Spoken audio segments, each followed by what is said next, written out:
विद्यार्थियों नमस्कार। जय हिंद जय भारत। मैं captain doctor Rajendra, associate professor department of history, government Dungar college Bikaner, आप सभी का मेरी इतिहास के इस विशेष कक्षा में स्वागत और अभिनंदन करता हूं। विद्यार्थियों, मेरी आज की इस कक्षा का संबंध आपसे है, यानी राजकीय डूंगर महाविद्यालय बीकानेर के पाठ द्वितीय के विद्यार्थियों से है। और विद्यार्थियों, अध्ययन की श्रृंखला के अंतर्गत आज मैं आपसे बात करूंगा आपके द्वितीय प्रश्न पत्र अर्थात राजस्थान के इतिहास के बारे में। विद्यार्थियों, इससे पहले संपादित ऑफलाइन कक्षाओं के अंतर्गत मैंने आपसे राजस्थान के इतिहास के विविध पहलुओं के बारे में काफी विस्तार से चर्चा की। आज की कक्षा में विद्यार्थियों मैं आपसे बात करूंगा कुछ उन टॉपिक्स के बारे में जो आपके लिए परीक्षा की दृष्टि से काफी महत्वपूर्ण है। और इसी श्रृंखला के अंतर्गत जिस महत्वपूर्ण विषय पर मैं आपसे चर्चा करने जा रहा हूं उसका संबंध है राजस्थान में मराठा आक्रमण के प्रवेश की परिस्थितियां, उन मराठा आक्रमणों के स्वरूप यानी प्रकृति और मराठा आक्रमणों के परिणाम स्वरूप राजस्थान में क्या बुनियादी परिवर्तन हुए। इन सब बातों के बारे में इस कक्षा में मैं आपसे विश्लेषण करूंगा और कुछ जानकारी साझा करूंगा। विद्यार्थियों, मैं ये चाहता हूं कि अध्ययन के दौरान ऐतिहासिक तथ्यों के विश्लेषण के दौरान आप एक ऐतिहासिक दृष्टि अपनाएं, एक विश्लेषणात्मक दृष्टिकोण को अंगीकृत करें। और इसी श्रृंखला के अंतर्गत मैं आज आपसे इसी टॉपिक के बारे में चर्चा करूंगा। विद्यार्थियों, आइए सबसे पहले हम उन परिस्थितियों को देखते हैं, उस राजनीतिक परिदृश्य को और पृष्ठभूमि को जानने की कोशिश करते हैं जिस दौरान ये आक्रमण हुए या इस प्रकार के आक्रमणों की पृष्ठभूमि का वातावरण बना। विद्यार्थियों, मैं आपसे बात करता हूं 18वीं सदी के प्रथम दशक के बाद उत्पन्न हुई परिस्थितियों के बारे में।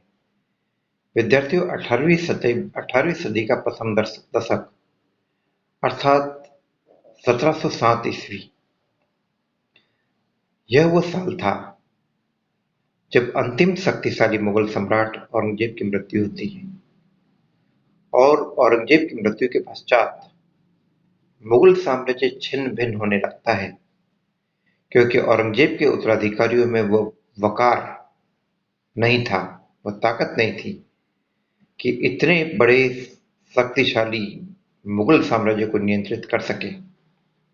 और परिणाम यह था कि औरंगजेब की मृत्यु के बाद विद्यार्थियों, मुगल साम्राज्य तेजी से पतन के गर्त की तरफ बढ़ने लगा।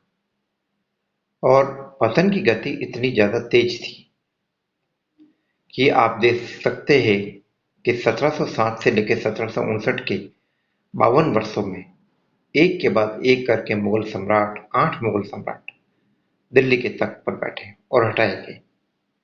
यानी 1707 से लेकर 1759 की कुल 52 वर्ष की अवधि के दौरान 8 मुगल सम्राट, वो भी तब जबकि हम देखते कि केवल एक मुगल सम्राट ऐसा था, मोहम्मद शाह रंगीला, जो 1719 से लेकर 1748 तक कायम रहा। यानी बाकी 7 कितनी तेजी के साथ बैठे और हटाए गए। तो विद्यार्थियों, इस प्रकार की परिस्थितियां तब उत्पन्न होती है जब केंद्रीय नेतृत्व कमजोर होता है, शिथिल होता है। और इस दौरान हम एक बुनियादी परिवर्तन ये देख रहे हैं कि मुगल दरबार में मौजूद दल, जो इससे पहले मुगल शहजादों की तरफ से उत्तराधिकार की लड़ाई में भाग लेते थे, अब वे खुद किंग मेकर की भूमिका निभाने लगे। वे खुद ये तय करने लगे कि सम्राट कौन होगा। साम्राज्य के टुकड़े टुकड़े होने लगे।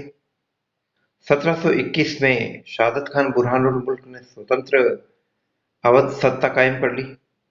उसके 3 साल बाद 1724 में हैदराबाद के निजाम चिनकलिज खान निजामुल मुल्क ने भी हैदराबाद रियासत का निर्माण कर दिया।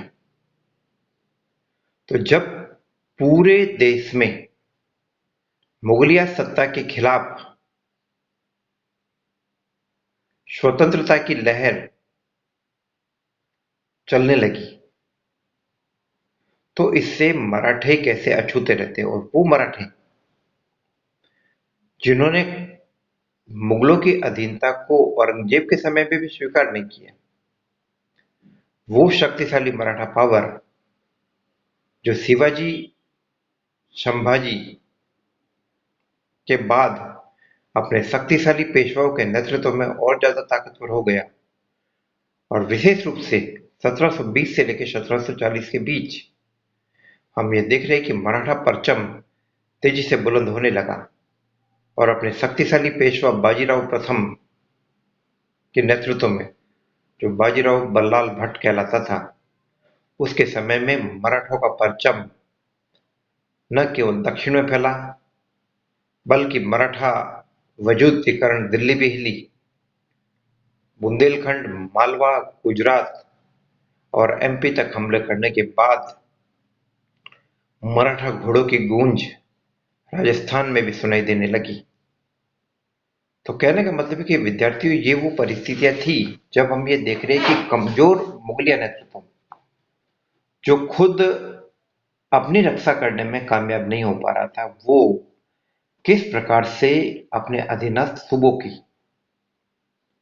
चाहे वो मालवा के हो, चाहे गुजरात के हो, या चाहे राजस्थान की देसी रियासतें हो, राजस्थान के राजपूत स्टेट्स हो, जो अब तक मुगलों की अधीनता स्वीकार कर रहे थे, और मुगलों के केंद्रीय नेतृत्व के कारण किसी की हिम्मत नहीं पड़ती थी जो राजस्थान की तरफ देख सके। लेकिन अब राजस्थान खुला था मराठा आक्रमण के लिए। तो विद्यार्थियों, एक तरफ हम देख रहे हैं कि कमजोर नेतृत्व, कमजोर केंद्रीय नेतृत्व जो पूरी तरीके से कमजोर हो चला था, उसकी कमजोरी का फायदा मराठों ने उठाया। दूसरी बात यह कि राजस्थान में मराठा आक्रमण के पीछे राजस्थान की खुद की राजनीतिक परिस्थितियां भी जिम्मेदार रही। अब तक राजपूत रियासतें जो शक्तिशाली मुगलिया नेतृत्व के कारण एक प्रकार से नियंत्रित थी, आपस में लड़ती नहीं थी, और इवन राजाओं के सामंत भी, वे भी अपने राजा की सत्ता के खिलाफ आवाज बुलंद नहीं करते थे, शक्तिशाली केंद्रीय नेतृत्व होने के कारण। लेकिन अब स्थिति अलग हो गई। अब मुगलिया सत्ता का राजस्थान की देसी रियासतों को भय नहीं रहा, और परिणाम यह रहा कि एक रियासत दूसरी रियासत के खिलाफ लड़ने लगी, एक भाई दूसरे भाई के खिलाफ लड़ने लगा, और सामंतों ने अपने कठपुतली राजा को बिठाने के मकसद से राजा के खिलाफ बगावत की। तो ये इस प्रकार की परिस्थितियां थी जो अपने आप में मराठों को प्रेरित कर रही थी राजस्थान में आने के लिए। और सबसे बड़ी रोचक बात ये थी कि शुरुआती दौर में मराठों ने राजस्थान में जब भी प्रवेश किया, तो वह एक प्रकार से बुलावे के आधार पर, इनविटेशन के मामले पर, राजाओं के उत्तराधिकार के मामले को तय करने के मामले में, जब हम ये देख रहे हैं कि कोई एक राजकुमार या कोई एक राजा अपने भाई के खिलाफ अपनी स्थिति मजबूत करने के लिए मराठों के पास जा रहा है, तो ऐसी स्थिति में दूसरा भाई भी मराठों के पास जा रहा है। तो शुरू में चाहे बूंदी के उत्तराधिकार का मामला हो या आमेर का मामला हो, इन सब मामलों में हम ये देख रहे हैं कि यहाँ पर मराठों को बुलाया जा रहा है, और मराठे यहाँ पर शुरू में किराए के भाड़े के योद्धा के रूप में आ रहे हैं जो उनकी मदद कर रहे हैं। तो हम ये देख रहे हैं कि शुरू में किराए के रूप में आए ये मराठे, जब उनको बड़े पैमाने पर यहाँ से पैसा मिला, उन्होंने राजस्थान के राजपूत राज्यों की आर्थिक स्थिति को देखा, तो वे इस बात को अच्छे तरीके से समझ गए कि हमारा फायदा यहाँ पर आने में, हमारा फायदा यहाँ पर बार बार आक्रमण करने में, ताकि हमारी आर्थिक जरूरतें पूरी हो सके। और इन्हीं बातों को ध्यान में रखते हुए, इन्हीं परिस्थितियों को ध्यान में रखते हुए मराठों की तरफ से होने वाले हमलों की गति तेज हो गई, और जल्दी हम इसके अगले पार्ट में देखेंगे कि किलाई के रूप में आने वाले ये मराठे किस प्रकार से राजस्थान की देसी रियासतों के लिए एक प्रकार से अभिशाप बन गए। जय हिंद, जय भारत।